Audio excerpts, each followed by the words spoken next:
Good morning, Wichita. Watch Sean and become under his spell. How is everybody doing? Kansas Sports HQ checking in here. We got the double duo of the S squared, Sean and Sheldon, taking over studio today. Yeah, you like that? Yeah. Dave is actually out. He is pounding the pavement, as they say. Moving and shaking with the shakers in the movie. Oh, okay. I thought you said something else there. Oh. All right, fair enough. You know, just kissing babies, shaking hands, that type of stuff. You know, just out there bumping elbows with the higher ups while us peasants are in here on the microphones. So just hanging out, having some fun. So we had a little movement day today. Got our workout in early this morning. Came in, ran around a little bit, did a bunch of pogos. My back's hurting, so it is what it is. Is that really my sciatic? It's just old man status in me. How are you? How was your weekend? Good. How was your weekend? Fine. Yeah, fine. Just working on being the best version. I like that. How many squares of how many rooms did you put into your pockets? Well, when I'm trying to go out there and be better than I was the day before, yes. Sometimes what it takes is a little bit of grit, A little bit of grit, but a little bit of empathy. Yeah. A little bit, but most of all, authenticity. Yes. And really, authenticity comes from what kind of understanding you have about what it takes to be authentic. And, when you understand what it takes to be authentic, sometimes the authenticity just flows from the understanding. So when it starts to flow and then the rivers of truth kind of start coming in Okay. to your pool of understanding, Authentic. then it rains down over your body authenticity. So then people can see truly how authentic you are and they get to understand what it takes to be because authentic. you understand it. Oh my. So sometimes true authenticity comes from the authenticity inside your pool of truth that rains down from the river of That is honesty. Authentic. Yeah. That's pretty good. It wasn't bad. It wasn't bad. We'll work on Yeah, that. we'll We're do practicing better. our rants of Instagram reels that we I can don't put even up know there. about would you call it a rant or just Made up nonsense. word garbage.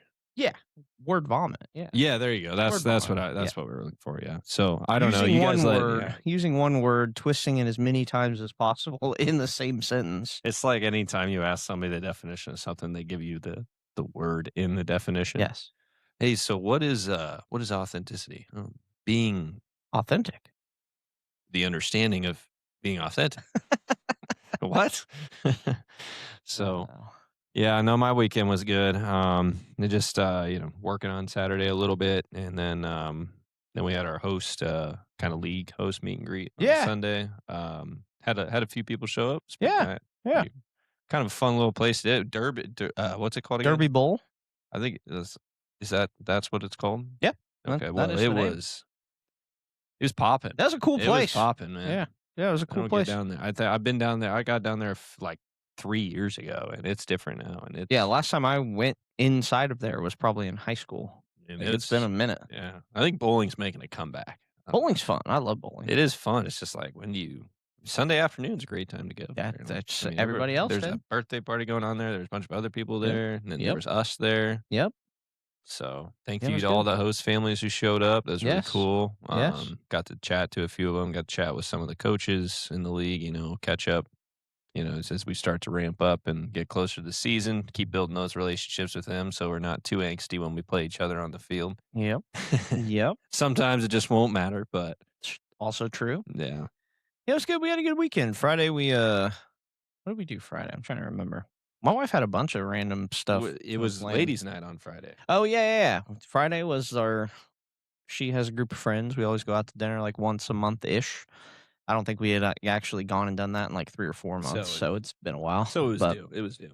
Yes, we did that Friday, and then Saturday, what did we have on Saturday? I was up here in the morning Saturday, had some clients, did a little bit of stuff in the morning. She had clients in the morning up here as well, too. Trying to think if we did too much on Saturday afternoon. It was like a barbecue. It was a baby shower, but Well, we it lived. was like a joint baby shower kind of thing. That's what it was I that made evening. made Sheldon hit some legs and some shoulders Yeah, before I'm he went still over feeling. there. I am feeling the legs. Squats will get you, man. People want to do anything other than squats, Yep, just because it hurts a little bit. They're like, "Oh, not optimal." Not dude. Squats get you every time. they do, They and really do. I'm feeling that Yeah. still today. Second day soreness is in there. I mean, I didn't have a ton of volume, but it still Yeah, you just put some just weight. all That encompassing. doesn't matter. You just Yeah, put some weight in your back and you squat it up and down. yeah. Doesn't Just move matter. the weight, man. Move the weight. Sometimes more reps, sometimes less There reps. you go.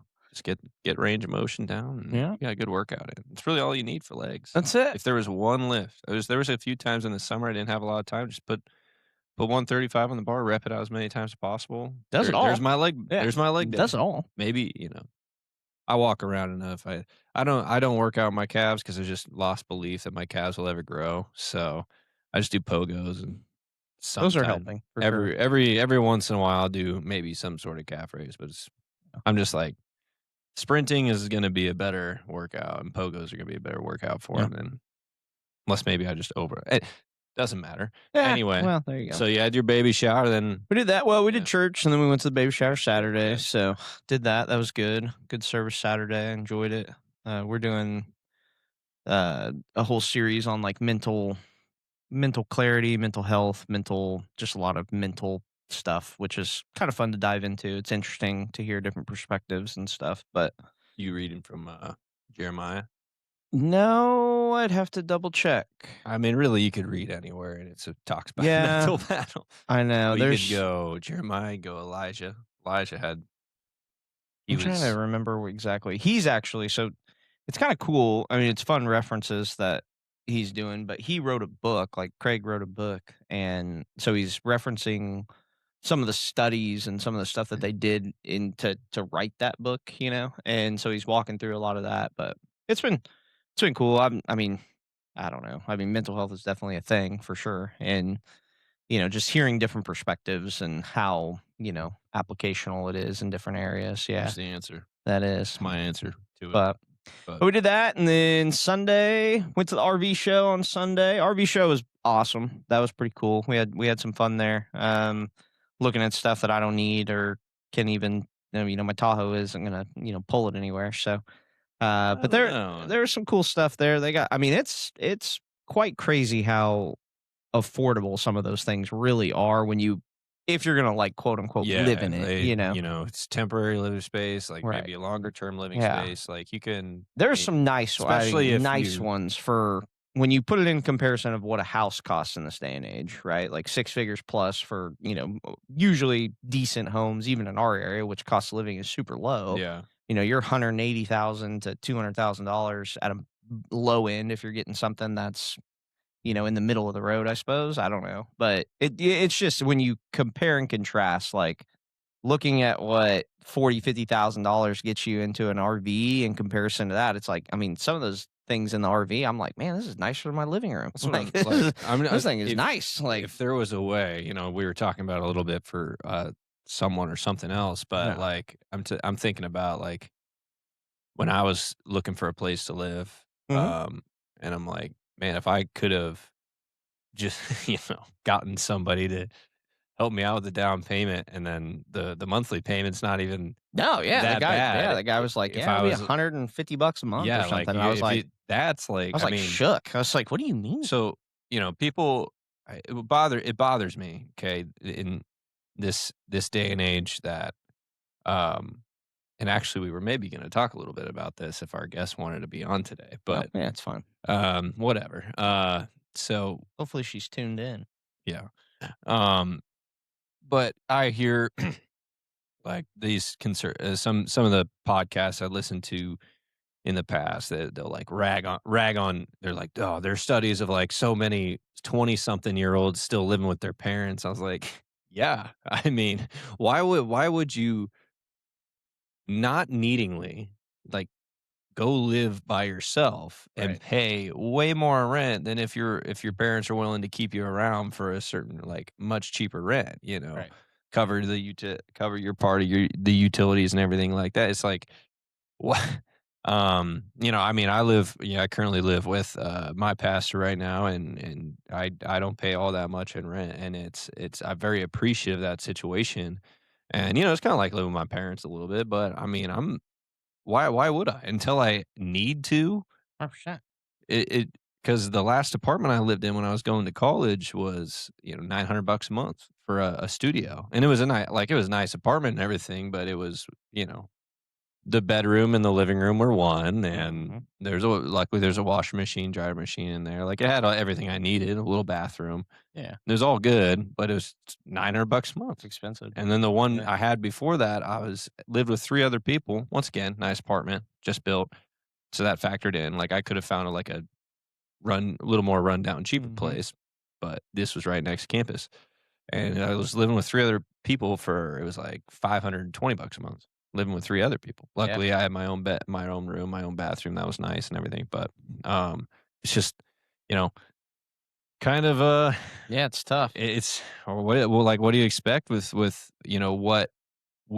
all the other payments you have to start making with loans and stuff? Like, hearing like an RV or a fifth wheel is that much, Oh, bro, if I you was know? like, take me back Yeah, 15 exactly, years like, and I could have pretty much and my I'm own place, graduating college and I don't have a job yet, but I'm getting a job. and I need a little help maybe at the beginning, but then I can, yeah, it's like, Start there, start yeah, small, and then just go up from there. or I find a mean, place to I don't know. park it.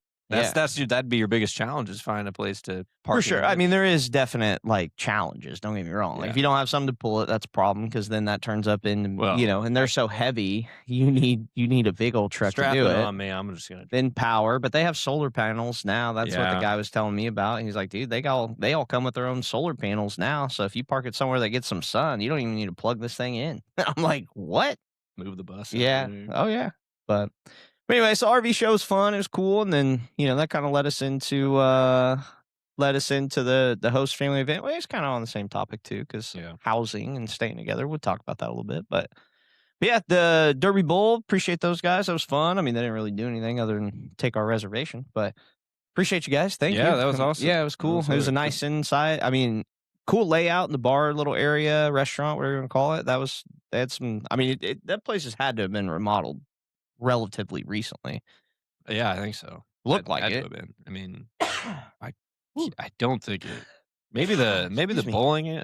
bowling area was the same, I Yeah, think, but I don't know. back there Game would room look, was really nice. yeah. Got some game cards. Kids ate that up. They were I running mean, all over there I playing. tried mine, it said insufficient Well, it's because balance. you have to use it on the ones that aren't instant win games.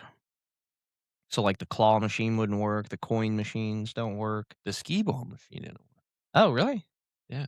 Oh, that one Was could it have a worked. time limit, or was it like a Once you swipe it one time, you get 30 minutes. yeah, it didn't let me do it. Oh, well, So sorry. I was about to set the record on skee. Never mind, Derby Bowl. You are I know, false advertising. I got the one One card insufficient that one didn't card work. that I probably gave you one that Banks gave me after you used it all. Banks is But it was Banks, fun. and he was getting in a workout, man. Dude, Him and Scow were they just were bowling ripping like bowling balls one they after had another. one lane apiece, and they were just. I mean, as soon as the ball was down, Banks is jogging back, Yeah, which is he was 6 feet. He's jogging back, grabbing another ball, holding it, walking it to the line, and just waiting. Like, You need wait, and wait, then wait, eventually wait. he'd start sitting down with the Yeah, bowling he's ball like, and this is too long. but he's carrying something that's like a fifth of his weight, Yeah, and exactly. he's just moving around. Oh, he was sits out down with it. cold in the car. As soon as he got into his car seat, just head back, tilted up, Gone. just asleep. It was funny though. I mean, they bowled. There were 6 players on each lane, and they were bowling for all 6 players, and they were in like the 7th and 8th frames. So like they were. I mean, they had a good. That was the second 3. game. They had 2 games at least. That's what. Yeah, they had 3 full games played by themselves, just sitting there rolling over and over. They were just dripping sweat.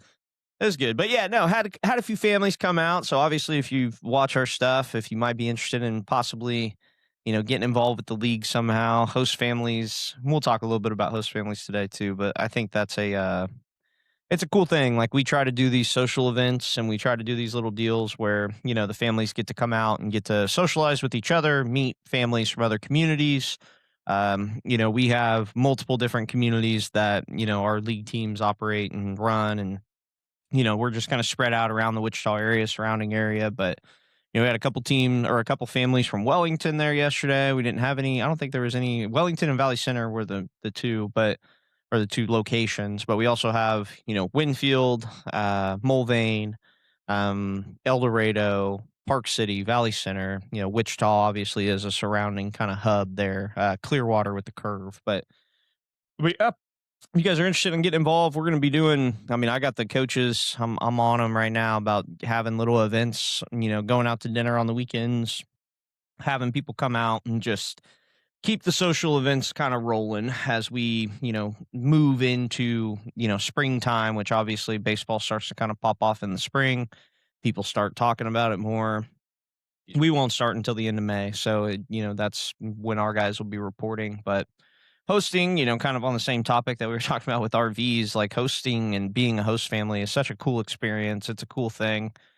We definitely need more of them. We have a I don't know what you want to call it, a roster, I guess, of different families that have hosted with us and for us through the 10 years that I've been running the league. And life happens, things change, people move around, different living accommodations, so things bounce around a little bit. But we have families that have been with us the entire time. Sometimes they take a break, they come back, they just bounce when it works best for them. But I cannot even put into words what the importance is of the host families for the players, because players that are coming into this area, they don't, one, they're college athletes, so they don't have too much money, and two, they're looking for that sense of kind of belonging and family and someone there to kind of help them along the way. And our big thing with our host families is it's really just free lodging. We're not asking you to take care of the kids and, baby them. Actually, we're kind of asking for the exact opposite of that. Like, we just want them to have a safe place to,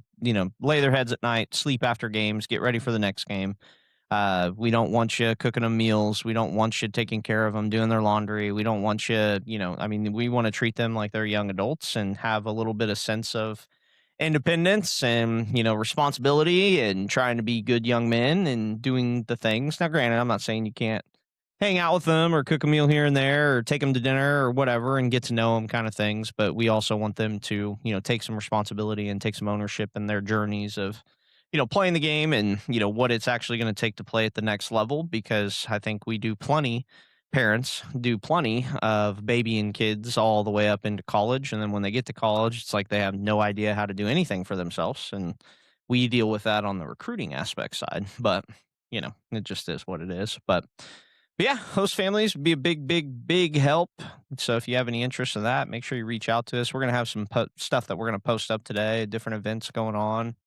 I know Valley Center, you guys got some cool host families. You want to speak on, a little bit of the host family, some of your experiences with some of those guys, maybe guys and gals, and how the family, kind of helps out the team, but helps out the players.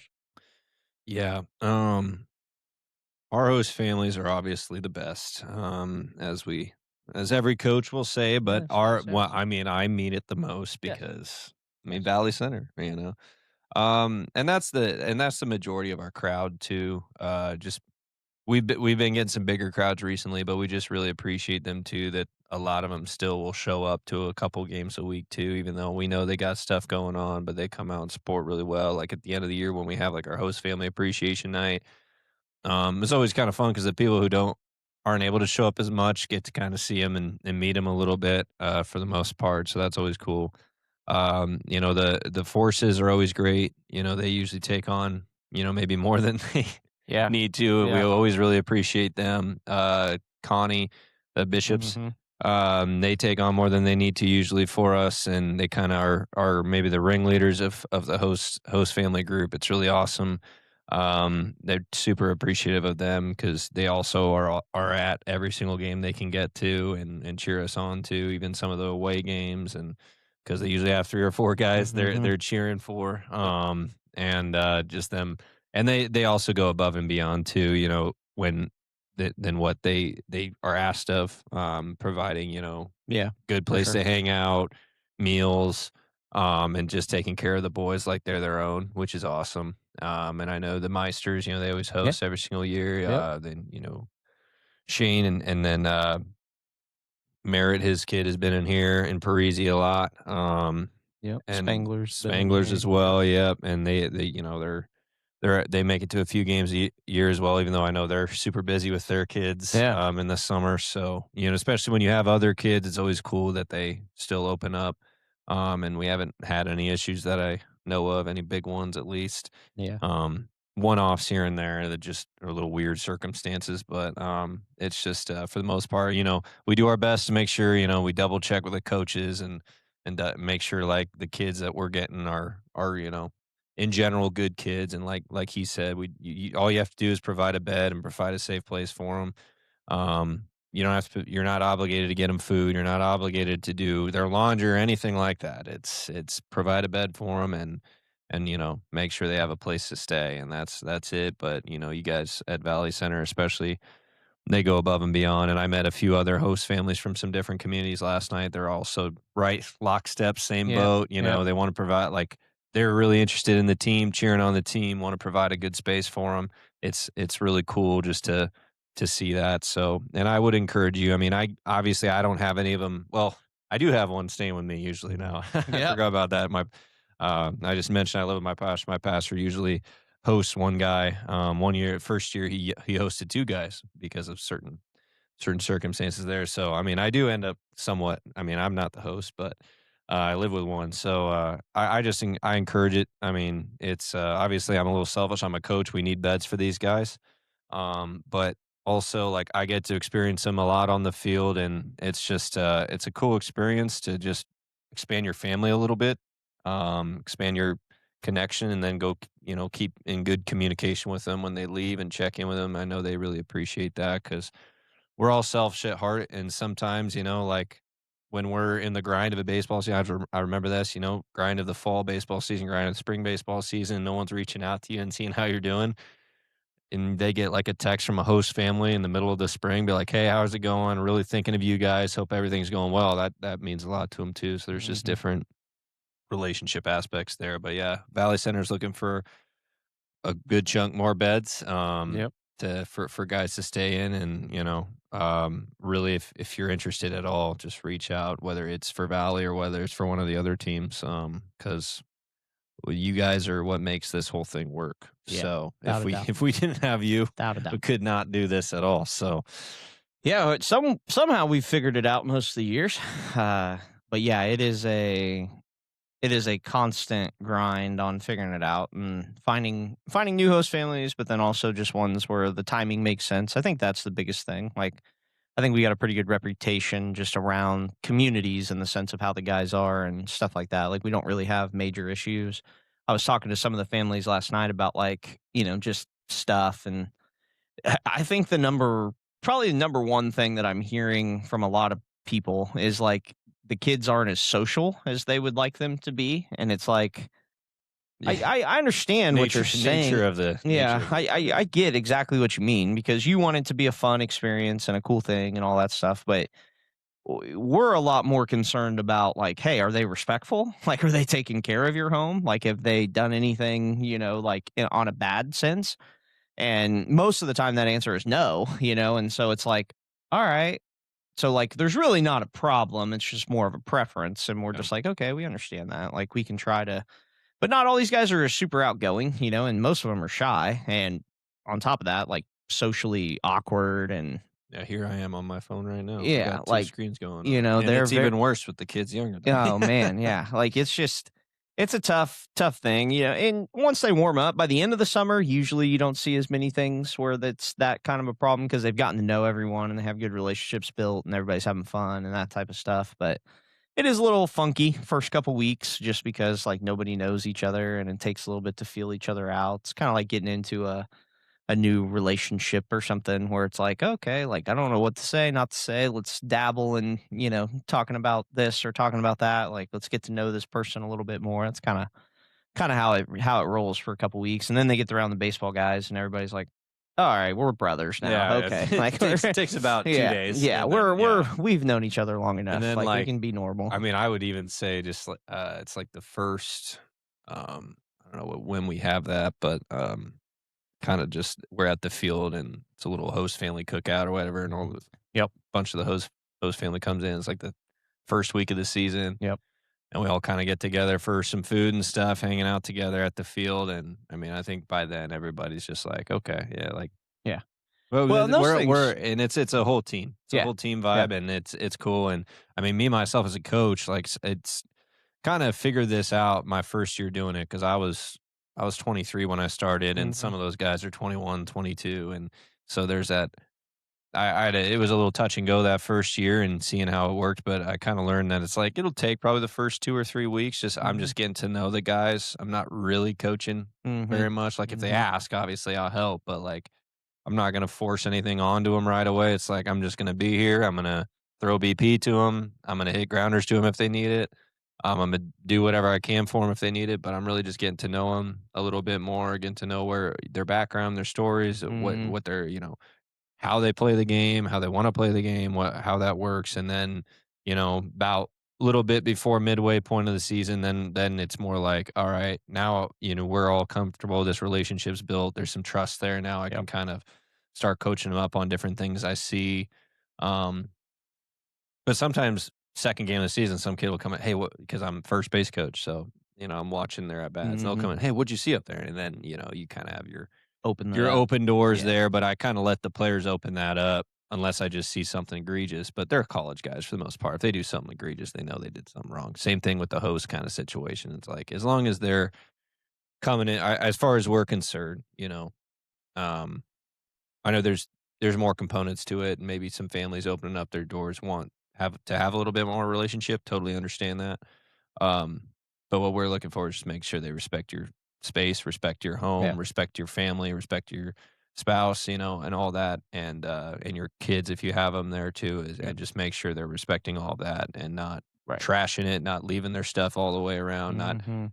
you know, and communicating with you obviously if they're gonna be home That's what late, I was and gonna talk yeah, about. It kills me when I hear families that'll come up and, I'm not calling them out, it's just a thing. But, like, it kills me when parents they talk to us after the season and they're like, "Yeah, this was just this or that." And it wasn't bad. That's why we didn't say anything, but it did bug us. And I'm like, "Well, why wouldn't you say something?"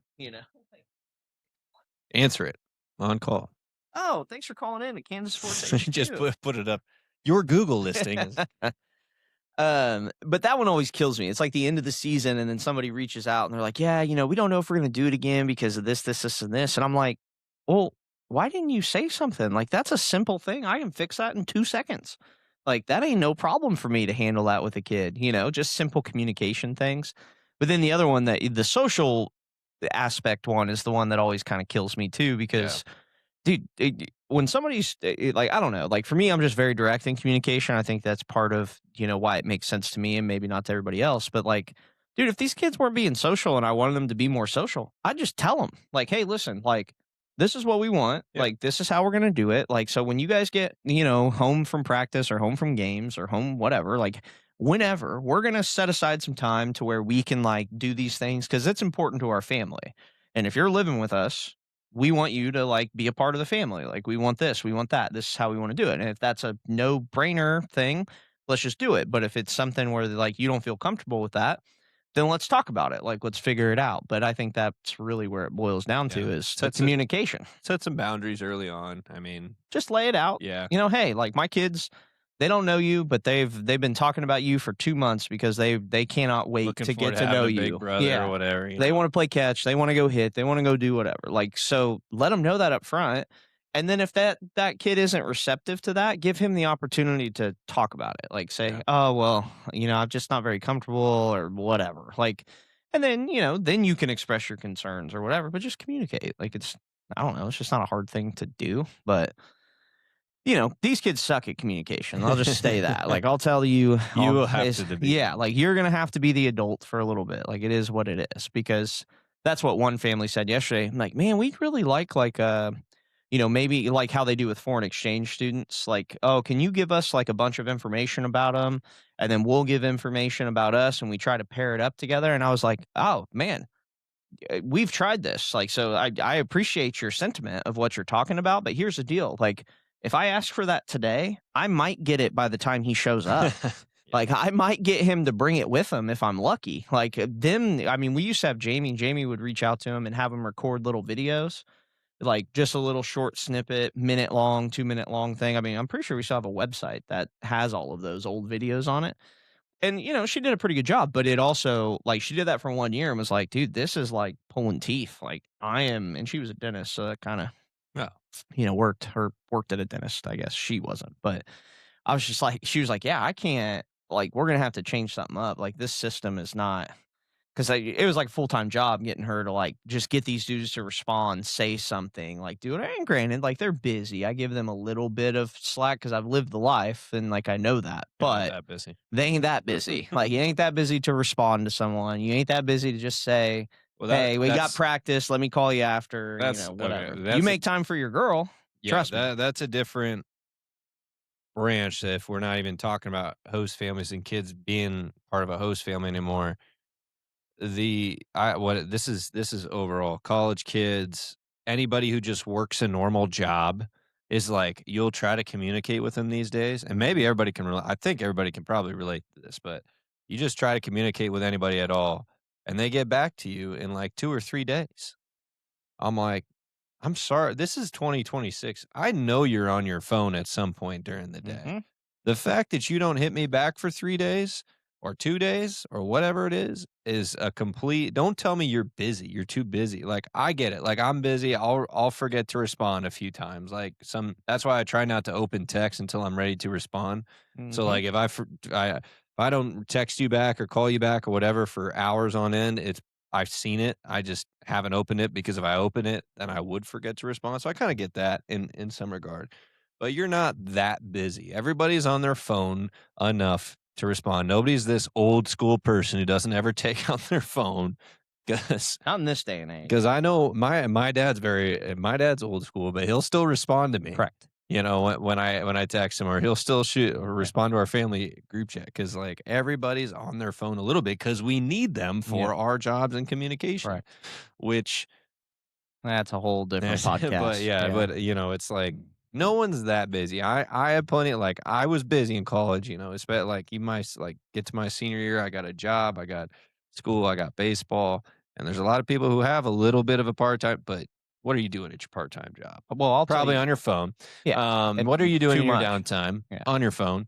What are you doing before practice? On your phone. What are you doing Yeah. after practice Yes. at the calf eating Yes. dinner? On your phone. Yes. What are you doing when you're hanging out with your friends? On your phone. Yeah, exactly. What are you doing Quit in your trying to tell downtime? me that you're Yeah. missing this. Now, I also am guilty in aspects as well. Like now that we're talking about this, I remember that I need to text uh what's his name's dad because if you text me from a number that I don't have, like Yeah, it gets that's it another gets thing. put back into the brain somewhere back here and like I'll remember it, but I am now remembering this for the second time a week later just because we're talking about this.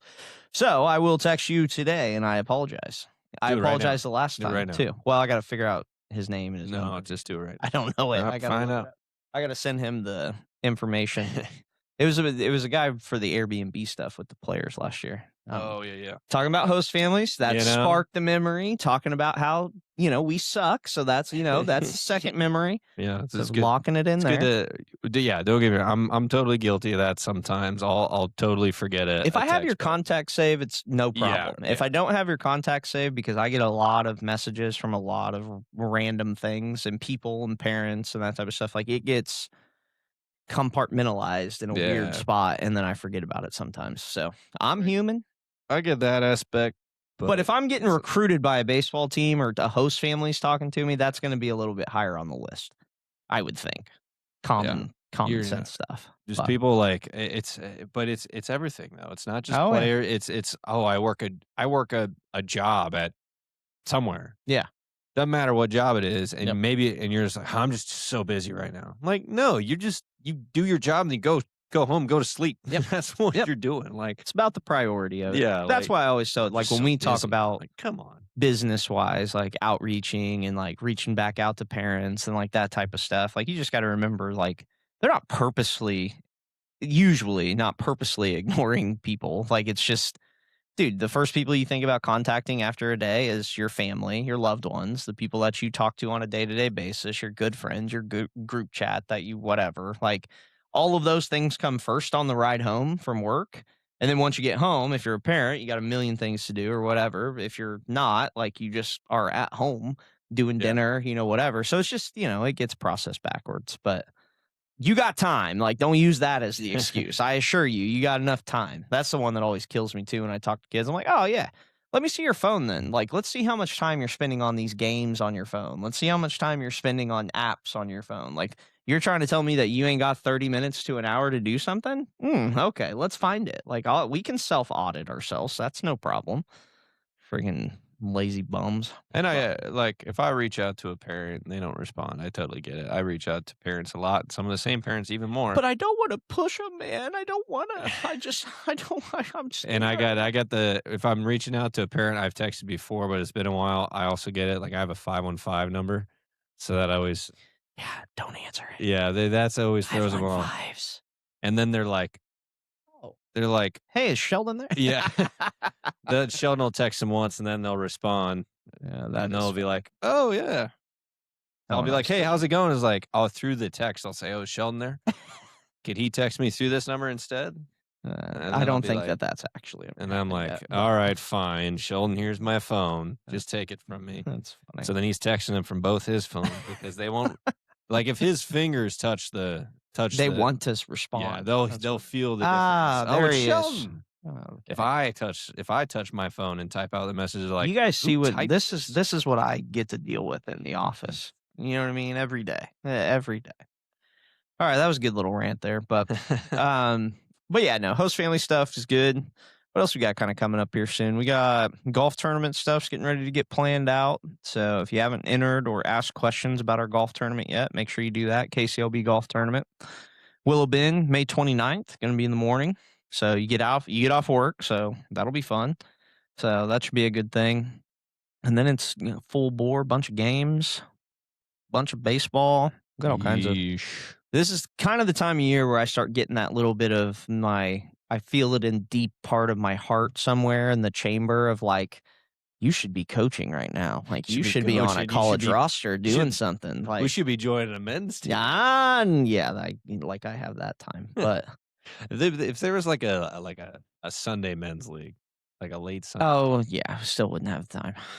I mean, I would do it. Trust me. My neighbor, I mean, I'm technically on their Oh, team, kind of. Oh. Just am never able to hardly go. But well, yes, I would love to do that I again. get the old for fun. It's been a few years of few years separated from failure. A lot of failure. So I might be ready to step back on there. Yeah, you might be in the portal. Somebody could I pick mean, you up. I know I can step on a mound for sure. That'd be fun. Dude, 70 poo right down, 70 poo two seam right down the middle. You're rolling over it every single time. I'm telling you. Yeah. Ground ball city. Remember that video I sent you? This is a good segue into what we were talking Oh. about before the pod. But dude, Paul Skeens watching his release point to where all of his where his pitches end up at The is tunnel. just It is unbelievable. yeah, when he threw that outside splinker, Yeah, whatever you call it, call it. 98-mile-an-hour splitter. And it breaks away so it's a lefty batter and he throws it to basically just the right-handed batter's box and just breaks away. And it looks like just a nothing pitch. Yeah. But then he it's like, snaps off the slurve or whatever they call it now, a sweeper, in the same exact release point, so it looks like the same pitch, and then just shoots into the Right in zone the and breaks zone, in. There's yeah. nothing and that's like what you watch it on TV. You're like, why did that hitter just take that pitch? Yeah. Because there's another video that he was talking about in that video in the World Series the NLCS a couple years ago. There's Diamondbacks and Dodgers and Zach Gallen against Freddie Freeman, one of the best hitters ever. Sure. He throws a high fastball well above the zone, like maybe shoulder height to Freddie Freeman. Looks like a nothing pitch, but snaps off a perfectly released 12-6 curve. Yeah. Just just drops right in there. And I mean, Freeman's not doing it. Like he's just gosh, got me. God. And people are like, what are you taking that for? It's like because the pitcher knows what he's doing. He's using every pitch. It's not like he's pitching, right? And then Chris sent us that video of Barry Zito doing the same thing to Manny Ramirez through a lefty through a up and away fastball to Manny Ramirez, like not even close to the zone, not even close. And with the camera angle, it looks even worse. It's not that bad, but like with the camera angle and the lefty high release, then he just drops in a humongous breaking ball right in the zone. And Manny, once again, one of the best hitters of all time. Manny Ramirez just like, yeah, dude, what do you do? buckles. I mean, especially when they're so consistent with the release Yeah. points. Like, you see the ball above eye level at the same spot over and over and over and over and over again. And then now you're talking about 95 plus typically. Good luck, Oh, you know. yeah. Bryce Well, Harper, especially- what was he on recently? Where they were asking him like about the best athletes in the world and like what they could do. Bryce Harper was on something. He was on. like, I think he was on one of the Barstool podcasts Yeah. because he talked about how Yeah. his fight with Hunter Strickland. And he's Uh-huh. like, I think there shouldn't be a punishment for that. Like, players need to have it out. They should just have it out and move along. Yeah. move along like hockey, basically. Yeah. Like, Because they were talking about ejected from hockey the- on that a lot. Yeah. Yeah, but Bryce Harper. What was he? What did you see on him? Well, he was just talking about they asked him like what the best, like overall, like not only toughest sport, but then also like just overall what the hardest things are to do in sports. And like because they were talking about hockey because they were making the argument that hockey players are like the best in the world. I mean, definitely a fair yeah, argument. and I think he kind of I didn't watch the whole thing. I just watched kind of the little bits of the clips, and it's not like he said that they weren't or anything, but he was like, dude, like this, there's nothing that compares to trying to hit a baseball. No, like absolutely, and it nothing. just keeps getting harder. Yeah, and he was just like going into that and like just talking about the different guys, and then like Chartrand and I were talking about it a little bit yesterday because we were talking about golf, and it's like, dude. Can you imagine, like when you take the time that I spent, somebody who didn't play the level that these guys are talking about, right? Yeah. But like, take somebody like me who played for a good amount of my life, and if I just redirected all of that into golf, on a ball that doesn't move, and I'm not saying it's easy because it's not. No, but what I am saying is it's hard if you're only getting out once a week and you're playing that time once a week. But if I'm going and hitting as much as like if I had the cage time that I dedicated to hitting a moving ball in all different facets, all over the place, different speeds, up, down, sideways, like all the different things, and I took that same approach from the age of, we'll call it 8 or 9. All the way up through high school, college, and beyond. And I took the amount of training time that I put into golf. What we were talking about was like, dude, can you imagine some of these big leaguers on tour? Like, if they took that amount of time, how far they would hit the ball. Oh, man. How much control they would have over their swings, like with the thing. And granted, that's what you see with a lot of pro guys, like tour guys. Like those dudes are unbelievable. I'm not trying to discredit the guys that are out there because they're doing things that most human beings can't do, obviously, and the competitiveness of making Tommy Fleetwood dunk one from like 150 yards away. But I don't think that you could take a guy on the PGA Tour and put him into a batter's box against Paul Skeens or Scoble or anybody, really. I mean, even the lowest rated MLB pitcher on the worst staff, Ryan Yarbrough, who throws about 88 from the left side, he would carve them. I'm just saying, I don't think that there's a single PGA pro that we could put into a batter's box with an MLB pitcher and give them, and they said on that podcast, they gave him 100 at bats, which is a ridiculous number. But like, if you gave them, even, I guess maybe even 100, like it's probably not incredibly out of this world to think, but because if 10 at bats, no shot. 20 at bats, no shot. Up to 50, they might get lucky once. This is what people,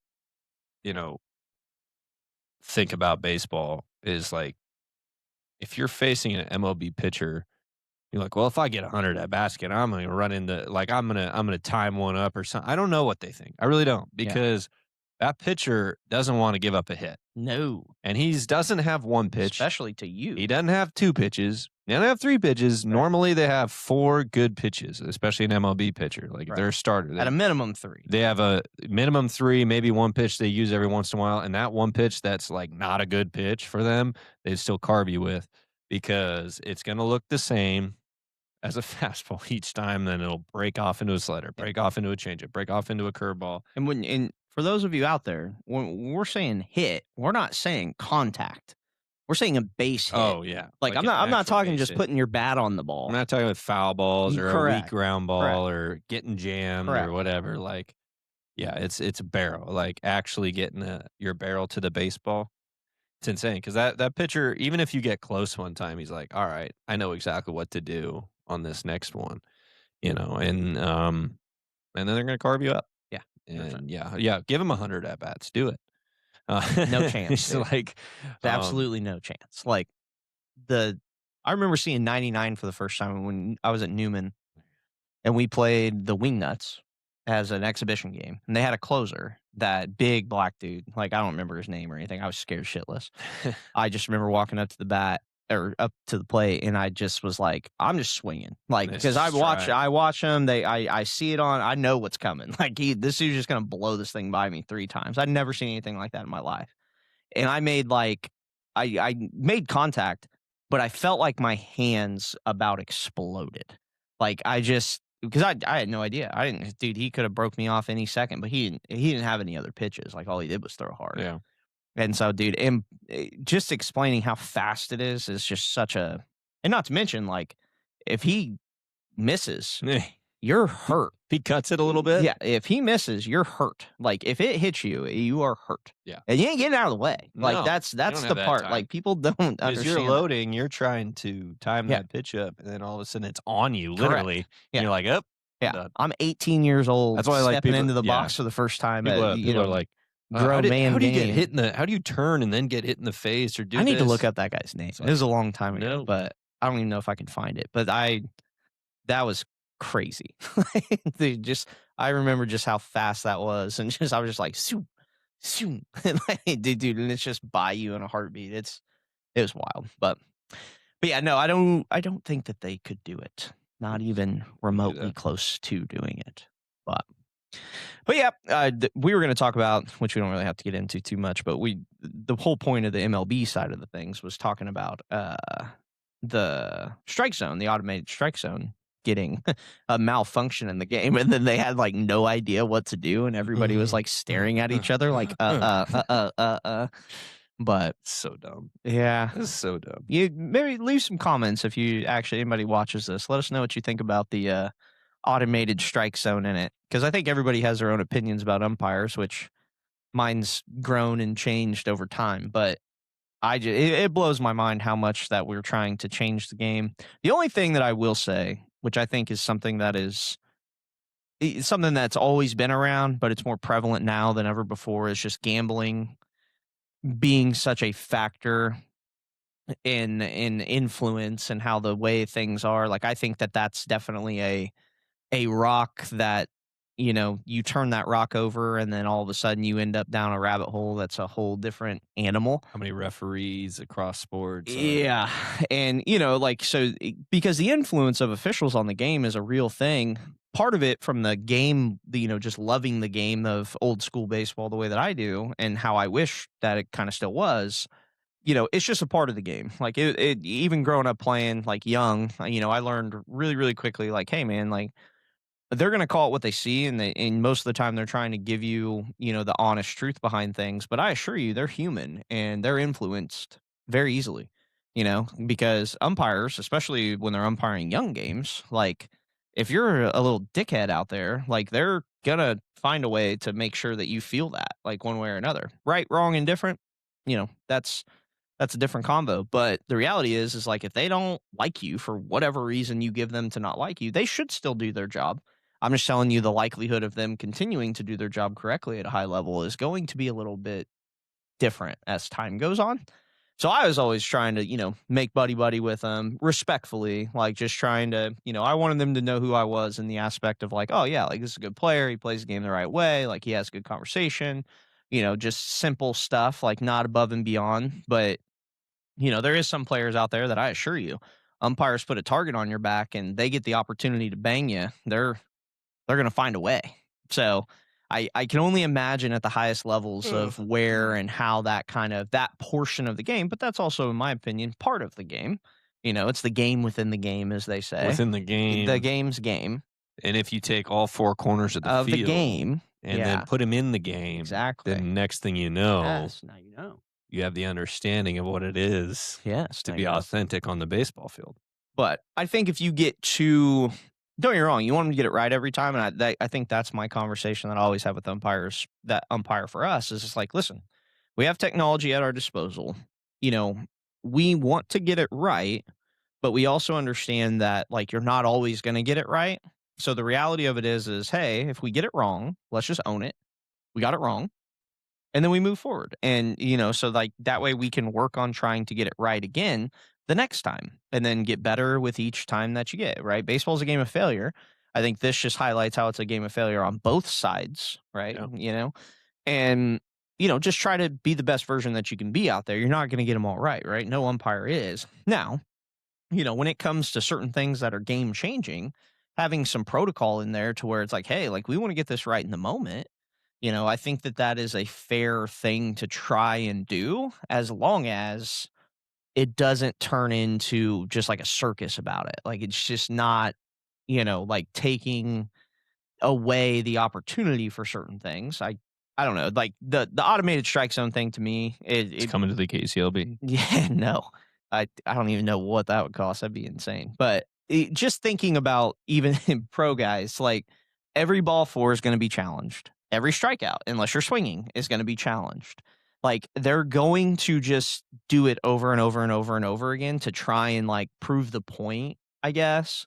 And to me, that's where it's like, okay, like is balls and Well, strikes that's don't why you only get as long as you get it right, you keep it. But if you get it wrong twice, you lose it for the game. yeah. And that's again, I guess game in the game, right? Which Strategic is also just approach like to it, but I'm just over all that. Like I've said, I've made a little mini rant about it before. I'm just over all the changes they make to the game. I know yeah, over time changes have been made to the game, sure. but it's like, okay, we're using this style of baseball now. Okay, we're gonna move the mound back a little bit, or like stuff like that. Now we're making the bases bigger because for some reason.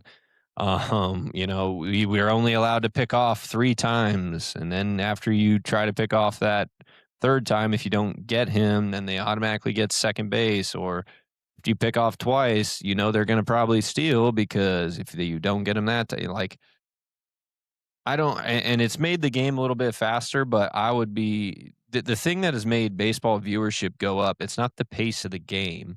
It's the fact that you have 2 guys who are playing in the MLB right now who might be 2 of the greatest players of all time. Shohei, if he stays healthy, is gonna be the greatest player of all time because he can do it both at the bat Mhm. and throwing. That is why the viewership has gone up, and the fact that Aaron Judge is putting up Barry Bonds-like numbers in this era of pitching, which is insane, and doing it, and they're both doing it for the biggest brands in the sport. So that's why the game has the viewership's gone up, right? And then like you have really good marketable stars like Vladimir Guerrero Jr. getting into the World Series last year, and a bunch of like really scrappy players on the Blue Jays that then all the old baseball fans are watching because they're like, wow, the Blue Jays kind of play the game the right way. And then Isn't they're that going crazy to hear that all and the they're time? going up against the Dodgers, who are this big bad team now because Because they they're pay just for it all. because they use their resources at their disposal, unlike all these mid and small market teams don't want to Yeah. use any of their resources. Yeah. Must pinch pennies.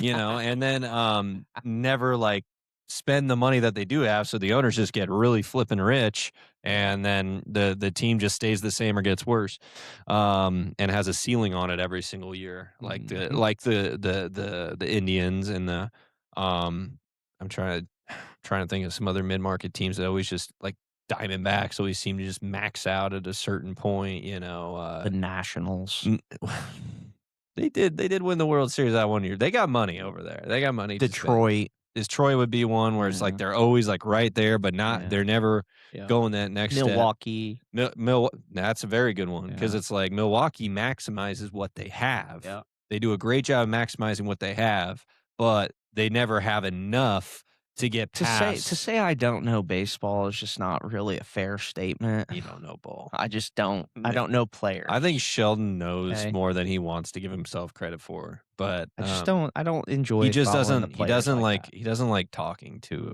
me about it, even though it's like one of my favorite things to talk about. That's So also not true. It's just he you every guys get time too deep in the weeds on every the time I players. open my mouth about it, he's just like, "No, I don't want to listen." He just like does something else, and then I'm just like talking to air usually, Mhm. which is fine. I do that a lot with myself anyway, so it's not that big a deal. But Yeah.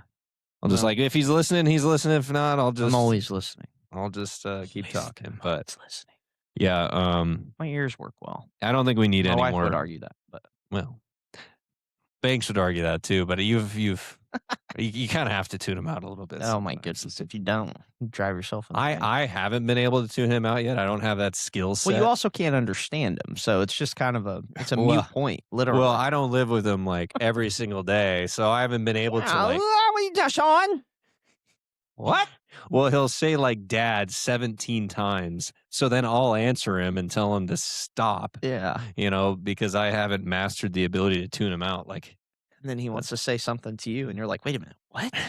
And then what did you say? Then he said I have to have him say it 4 times for me to get the gist of what he's saying, when Sheldon knows exactly what he's saying right away. Dude's a menace. Yeah. But anyway, baseball doesn't need that much changing. Quit messing with it. We don't need an automatic strike zone. Bad umpires, good umpires is part of the game. They have a different zone than what you see on TV, and there's a point behind that. So then when you complain about what you're seeing on TV, then they can be like, well, this is our zone that we see, so it's actually different from the one on TV. And they have their own scoring system, and yeah, they probably are involved in betting, but look, there's never justice for people who there's almost never justice for that's just the world we live in. Ultimate justice happens at the end of time. But anyways, facts. It's part of the game. Good umpiring, bad umpiring, get over it. Sucks, but yep. That's at the end of the day, you're watching a bunch of dudes play a game and you're cheering for them, and it's really fun to watch. But at the same time, have some reality. It's not your entire life. Yes. Well, and the entertainment portion of it too, I think, is always, people always want to talk about the umpires and the players getting into it and this, that, and the other. Dude. And it's the fun piece of the game. Everybody gotta have hates some Angel Hernandez because he's the worst umpire. Thick skin on both ends of that spectrum. But he'll go right back. He'll own his. Yeah, he's locked in, He'll own what he just did, and he'll go right back to a player and be like, oh, yeah. I mean, John right back at him, even though he definitely made a really bad call. Yeah. I just, we as players, how many times I screwed up playing baseball? And that's why we're so self-conscious and hard on ourselves. And then that's why we get so angry when an umpire takes an opportunity away from it. Correct. Or so we think. Yes. So we think. Yeah, right? That's our self-thought process. Yeah. You just hope that they have some of that as well, where it's like, dude, we're trying to do it the right way. You're going to fail at it. I fail at it. Let's just get it right. And then we move forward and we, make the game better as we go along. But anyway, that was fun little chit chat. Go from there. Couple of the, just quick review. Host families, thank you. Appreciate you guys. Thank you for being involved. If you're interested in hosting or getting involved with any of the KCLB League events, make sure that you follow our stuff on all of the socials, because stuff will be posted and we got different things that we're going to be doing. Not a lot. I mean, other than recruiting and things like that, not a lot of baseball actually happening until the guys get here. But we'll have a bunch of social events, going to dinners and hanging out and just kind of getting out into the community. So if you got anything, holler at us. Preezy stuff's just, moving. We're testing today. So, yeah, we got testing in all classes today and tomorrow. So this should be a good little bit. Hopefully we get some good numbers, and I think we should. We've had really good attendance here over this last month, which has been awesome. Everybody getting ready for their spring sports. We got one more week until spring sports. So one more week, end of this week, and then they start practicing and all that next week. So that's really the itch that I was talking about deep down in the heart. As soon as spring sports start, I'm like, all right, we're ready. I need to get outside somewhere, moving around, doing some stuff. Yeah. It is. It's a feel. Yeah. It's fun though. Yeah. It's best time of the year. Hopefully the temp actually comes up. It's supposed to get warm this week, so hopefully we're out doing some outdoor activities. WBC starts next week. Yeah. The 3rd, I think. It's coming up. Yep. So maybe a week. Hopefully the garage doors will be open. Oh. Man, that's what we need. We had them open for a little bit. It's just a little windy some of those days. Just little things. But get that fresh air flowing. Well, we appreciate you guys tuning in. For any of you that hopped on, or if you're going to get some clips, check out the clips, Kansas Sports HQ on all the socials. Give us a follow. If you got any topics or anything that you guys would like for us to cover, make sure that you reach out. Shoot us a message. We'd love to engage with everyone. I reached out just the last little bit. I reached out to the guy from Northwest who won his first PBA event, bowling. Yesterday. I saw it on while we were at the bowling alley. But so I'm going to hopefully maybe try to trick him to getting on our not so big podcast, but we'll see what happens. It's actually massive. Yeah, but so he's a local guy, so that's awesome. So maybe we'll be able to tell his story. But if you guys got anything, holler at us. I'm going to turn it over to Mr. Sean now and lead us in prayer to close this thing out. One little thing that I was going to do before we pray is Patrick's daughter is going through her last, don't quote me on this, I just saw the post, but like their last something, and then should be home. So hopefully things are moving in a good direction there. So thank you guys who have been praying for them. They also have another benefit, I think, that's coming up at Gambino's sometime soon. So I'll post something about it. But yeah, got some cool things going on. Prayer's working. So make sure, stop it. I don't know who that is. So make sure that you guys continue to do that. And stay in the word. And if you got any questions, holler at us. But I'm going to turn it over to Sean, and then you will close us out. Yeesh. Thank you for not making that confusing. Okay, I'm going to read from 1 Corinthians 10, 23 through 31. All things are lawful, but not all things are helpful. All things are lawful, but not all things build up. Let no one seek his own good, but the good of his neighbor. Eat whatever is sold in the meat market without raising any question on the ground of conscience, for the earth is the Lord's and the fullness thereof. If one of the unbelievers invites you to dinner and you are disposed to go, eat whatever is set before you without raising any question on the ground of conscience. But if someone says to you, this has been offered in sacrifice, then do not eat it. For the sake of the one who informed you, and for the sake of conscience, I do not mean your conscience, but his. For why should my liberty be determined by someone else's conscience? If I partake with thankfulness, why am I denounced because of that which I gave thanks? So whether you eat or drink or whatever you do, do all to the glory of God. Give no offense to Jews or to Greeks or to the church of God, just as I try to please everybody in everything I do, not seeking my own advantage, but that of many, that they may be saved. Be imitators of me as I am of Christ. Lord, thank you for this day. Thank you for getting us up this morning, getting us to move around this morning. Thank you for giving us that place, this platform to move, to talk, things that we take for granted every single day, be able to have these conversations, the liberty to have it in this country, Lord. I pray for those freedoms to continue, Lord. I pray that as we deal with other people, we look to serve them, to honor you in serving them, whether they have the same beliefs as us or whether they have different beliefs in us. As long as we reflect you in our actions, Lord, we are spreading the gospel in that way. And let them hear the gospel through our actions or through our words, Lord. And I pray that in all we do, once again, we honor and glorify you. Lord, I pray for the Dugans and Peyton as she gets finished up with her treatments. I pray that they heal her, that you're with them, that your hands are with the doctors and the nurses, and your hand is upon the parents and the family and the little girl, Lord, and just pray that they continue for continued healing, and just continue healing from the stress and the trauma that they've all been through that, Lord. So be with them continually, and I'm thankful, Lord, for everyone in prayer over that. In Jesus' name we pray. Amen. Amen. Well, we appreciate you guys tuning in. Thank you for supporting us and all the things, and we will talk to you guys tomorrow morning. Probably back to a full cast tomorrow, All right, you guys have a great day, and we will talk soon.